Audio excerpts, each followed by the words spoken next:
Take 10, it's in your blood. Right, ladies and gentlemen, let us begin. What do you want to hear? Can you explain why Explain what? decided to attack last week? Okay, I'm asked why the Palestinians decided to attack last week or whenever it was, last Friday or Thursday, whatever it was. Why now? Well, I don't know. To be honest with you, I don't know why now. I point to an anomaly though. What strikes me, and we were discussing this a little earlier on, is I find it a bit odd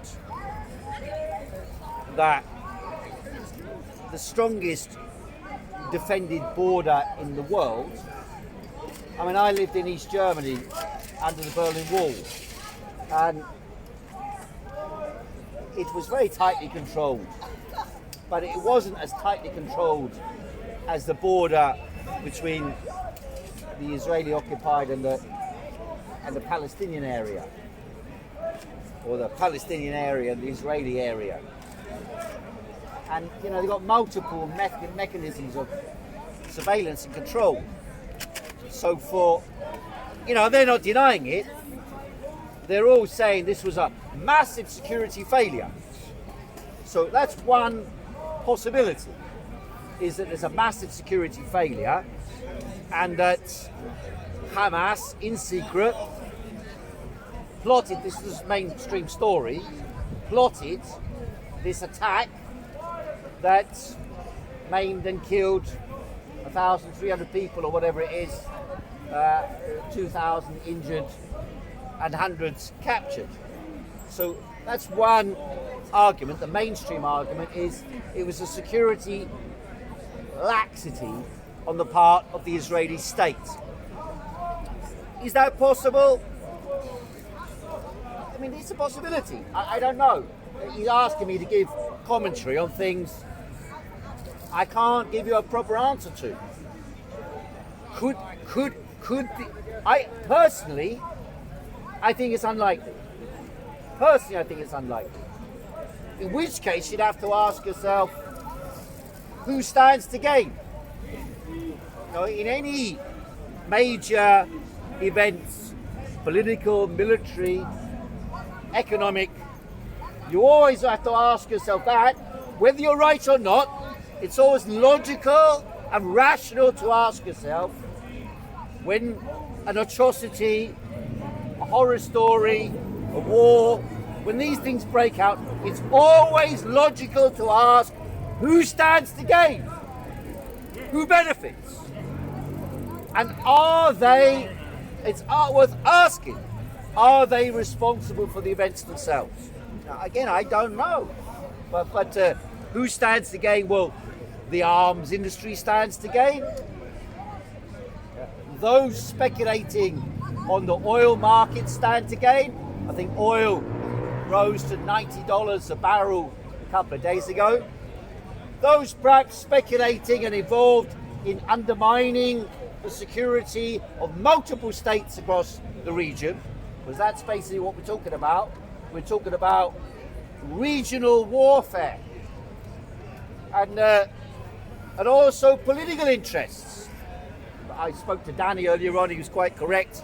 You know, part of the game of war nowadays is mass media, social media as well. How do people respond to an event that takes place? So then I ask myself, one thing I saw, you know, when you see these things, you don't at least I don't automatically assume conspiratorial ideas. I don't.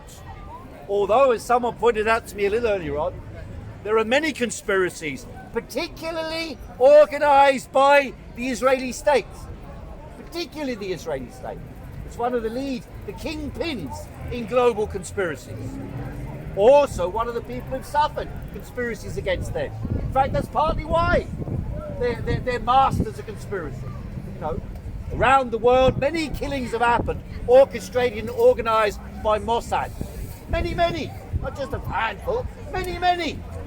And I spoke to a Palestinian a few minutes ago, and he said to me, I asked him, I said, well, I quoted My friend here showed me a quotation from Benjamin Netanyahu, who said in 2019 that it's in their interest to finance and support Hamas.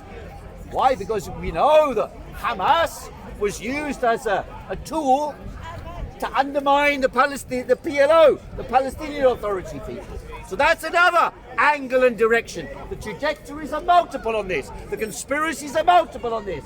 There is no clear vision about what is happening in Israel or Palestine or the Middle East, and there hasn't been for decades, except this: the simple facts about Israeli occupation, about Israeli colonization, about the oppression of the Palestinian people. Those cannot be denied. And that is why you had yesterday 150, 200,000 people marching on the streets of London. By the way, isn't it unheard of that in France and Germany, democratic citadels of the Western world, supposedly, they've now banned demonstrations in support of the Palestinian people, in support of the Palestinians, not in support of Hamas, but in support of the Palestinians. In other words, there is a powerful link between whatever forces are pushing this war and whatever forces control Germany and France. Not only that, but the British government. I mean, it's one thing to say there was a horrendous attack on Jewish people. It's another thing to say we will support threats and bombs and killing against an imprisoned people, demanding they move from X to Z in 3 hours, 1 million people on pain of death. What sort of barbaric policy is that? And I ask those Jewish people I know, and those friends of mine in Israel, and Jewish people around the world, and people who sympathize with the Jewish cause around the world. You know, once upon a time, Leon Trotsky said, if they were to create a state of Israel, it would be a prison camp for the Jews themselves. And of course, that's what you. Although they're a majority, I had friends someone came out to me a few months ago. She's Jewish from Hungary, living, I think, in America. She got famous for some video she made. And then she told me she went to Israel for a while and then she had to leave because they were giving her money to go to Israel. They were setting up housing, giving her money to live there. If you move there as a Jewish person, you're suddenly given all these resources. At the same time as the Palestinian people are blocked out, or the oppression of the Palestinian people is blocked out from public vision. And this leads to the barbarism we saw on the part of Hamas, and more importantly now, on the part of the Israeli state. I had some people this morning, they came up to me and they said to me, well, we are left-wing Jewish people living in Israel. And we are horrified that kibbutzim were attacked, that a festival was attacked. And by the way, again, I can't help asking myself, why was the festival for peace, this trans festival that was attacked, why was that moved to that location 2 days before it happened? Why? And then suddenly the people come in and land there as if they knew. I mean, what were they? Were they part of the festival? How did they know this was going to happen there? I don't know. Maybe that's a conspiracy theory beyond the pale. Maybe it's accidental. But you know, in these type of things, often it's very murky. And you cannot be sure that the whole thing is not something orchestrated. If it's not orchestrated, if it's just barbaric behavior, well, why does this barbarism come about? Because they have. Why do they get the support? They get the support because of the barbaric treatment of the people, ineffectively. And yes, I know this is not going to be popular among some people to say, but what the hell is the Gaza Strip? 2 million people. If they just, even now when they're bombarding them, They're telling them, you can't leave. The British are telling them, if you're British, get ready to leave. So in other words, the British can leave, maybe in an hour or 2 hours. I don't know if anyone's got the latest news when you're allowed to leave. The Palestinians told you must leave the north and go to the south in 3 hours. 1 million people, thousands of people in hospitals, 50,000 pregnant women, and that's supposedly okay because of barbaric treatment of Israeli people. It is barbarism far worse than what was carried out against the Israeli people. That's all you have to do. There's no way you can get around that. It's a terrible thing to happen.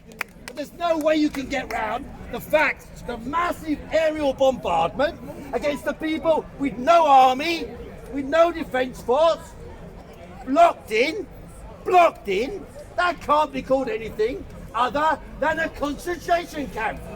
That's what it is. They made Gaza into a concentration camp. And the Nazis didn't blow up the concentration camp, by the way.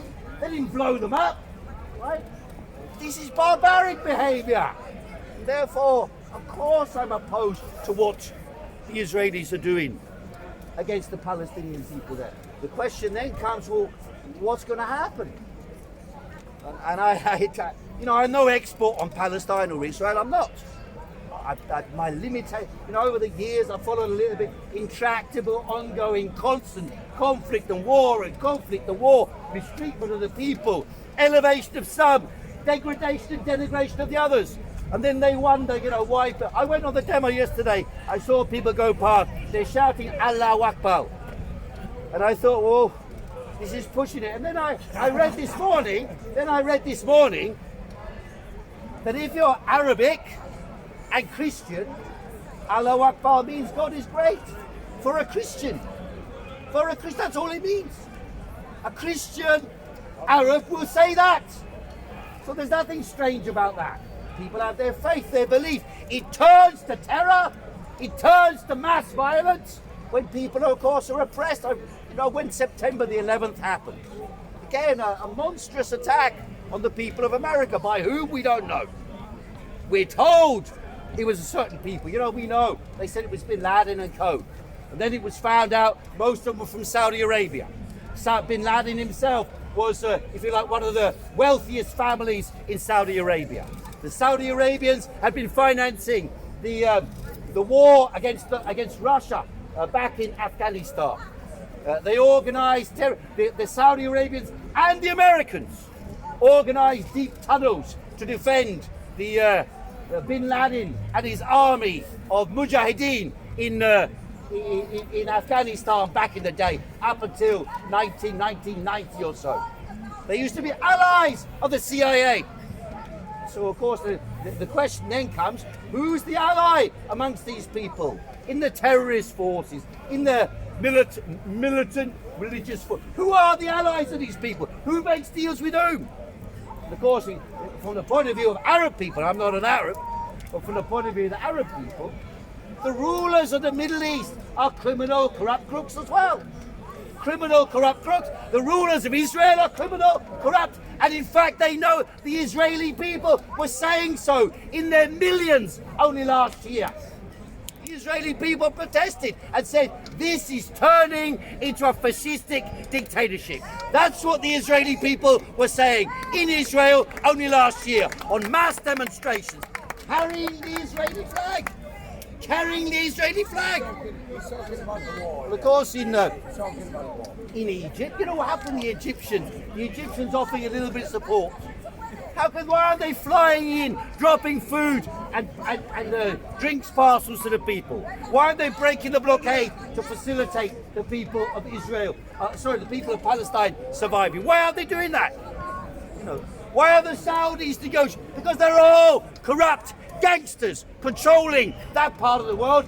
And by the way, don't forget, they talk about Israel now, all over the news, all over the headlines, all in the newspapers, all on your computer screen, all on your mobile phone, scrolling through doom from morning till dusk. What happened to Ukraine? I thought we were fighting the war in Ukraine. It's gone. Ukraine's gone quiet. All of a sudden, Ukraine gone quiet. Why? Because the war has been lost in Ukraine. And now they've moved to another terrain to keep your eyes busy. And before the war in Ukraine, what were we doing? They were trying to get everybody in the world to take certain juice in their arm, on pain of imprisonment if you didn't leave home in Austria, on pain of sanctions if you left home in Germany, on pain of losing your job in America, in Britain, in France, and many other countries if you didn't take the vaccine from the multi-billionaire corporations invented over a period of a year or so and rolled out under emergency use authorization, now known to cause all sorts of nasty complications. But we can't talk about that because the nasty complications, if you talk in too much detail about them, you are taken off social media and eradicated or cancelled from human communication. And therefore what we have is a global elite controlling global politics, controlling global war, controlling global pharmaceuticals, controlling global banking, a global criminal corrupt elite control the world and throw dust in your eyes. First it's the war. First it's the virus, then it's the war. Now we're back to terror again. Didn't you notice how terror disappeared during COVID-19? Where was the terror? Where was the terror? Apart from that used against you. Stand apart, put a mask on, wash your hands, take the jab, or you lose your job. Stay at home. Segregate one from another. You can travel, you can't travel. You're free, you're not free. They closed down Hyde Park Speaker's Corner during the so-called coronavirus pandemic. So, you remember, right? You did the best thing here. This guy came along here to annoy us. You turned around and said, "It's time for your COVID booster." He ran away like a shot, like a bolt of lightning. So they throw the dust in your eyes, one story after another, to fool you. A handful of multi-billionaires own and control the overwhelming majority of the wealth in this planet. And they organize games between them to control the world, to exploit the world, to dominate the world, and to plunder the world. Down with their system, down with their power, down with their war, down with their lies. Thanks very much, ladies and gentlemen.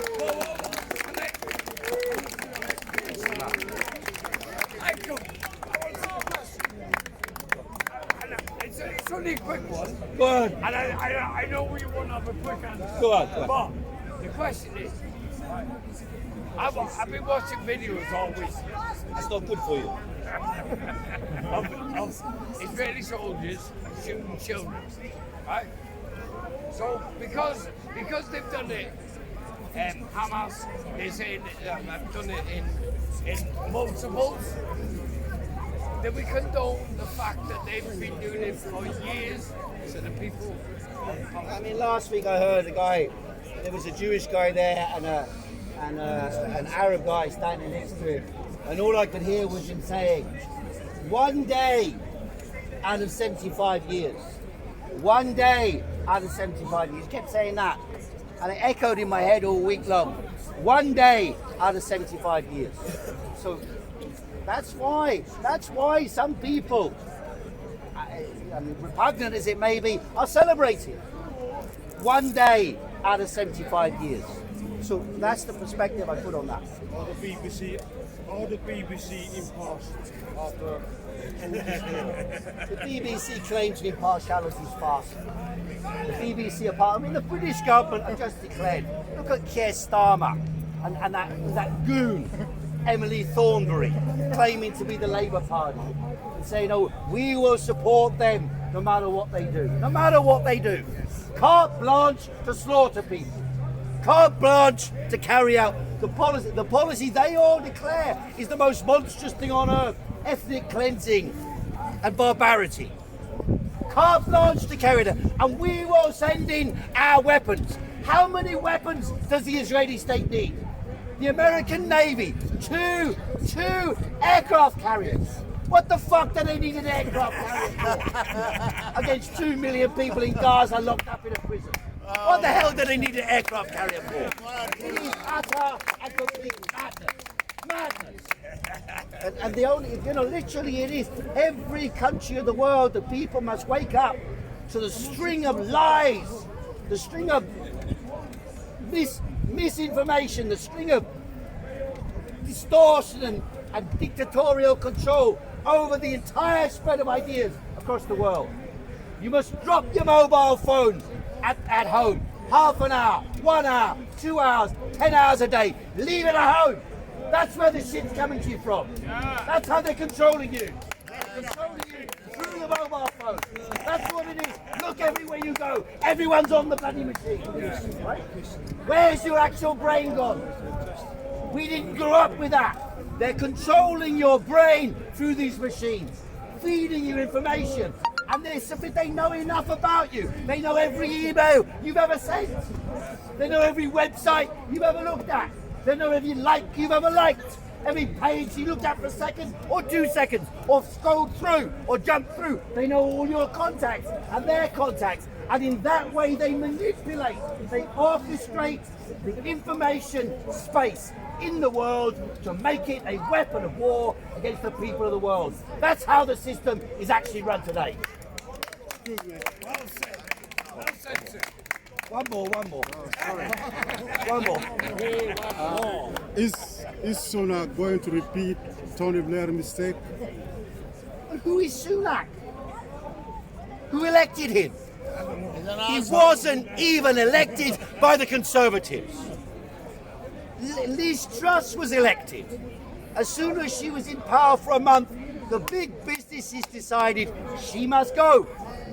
The king decides. Out she went, kicked out ingloriously, as if she was Jeremy Corbyn. Kicked her out, boom, straight out. In comes Slick Rishi.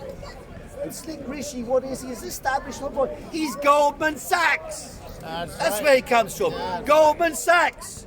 Global, international capital controlling the world. That's who he represents. The idea he in any way represents the people is farcical. But of course, they have to respond to the mood amongst the population.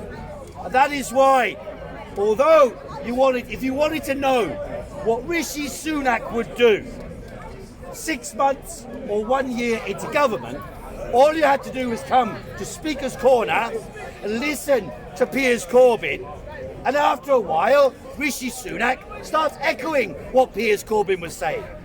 I wouldn't be surprised. Well, on the 15-minute cities, the Tories party said, oh no, 15-minute cities. No, we don't want that. On the question of the 20-mile-an-hour speed limits, Piers Corbyn campaigning year in, year out. They call him a lunatic. Conspiracy theory. And then at the Conservative Party conference, 20-mile speed limit is no good. The ULEZ campaign. Piers Corbyn stood against ULEZ from the beginning. Now the Tory party, the flagship policy of the Tory party is oppose ULEZ in London. Not only in London, but all around the country. Piers Corbyn said, tears down the cameras.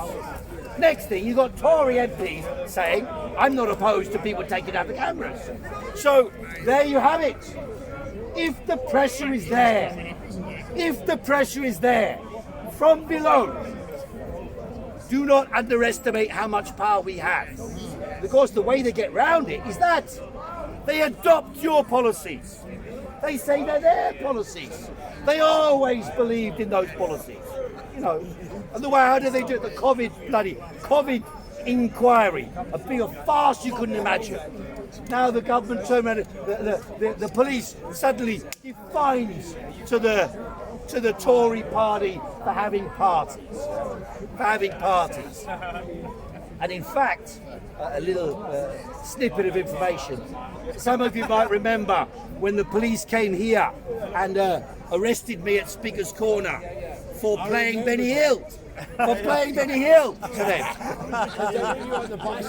I was playing Benny Hill. The police surrounded us. 36 police vans in Hyde Park, all full of TSG, Territorial Support Group. Well, the good news is, I took them to court and they paid up. Paid up. And I've got several other cases coming up exactly the same, as does Piers Corbyn.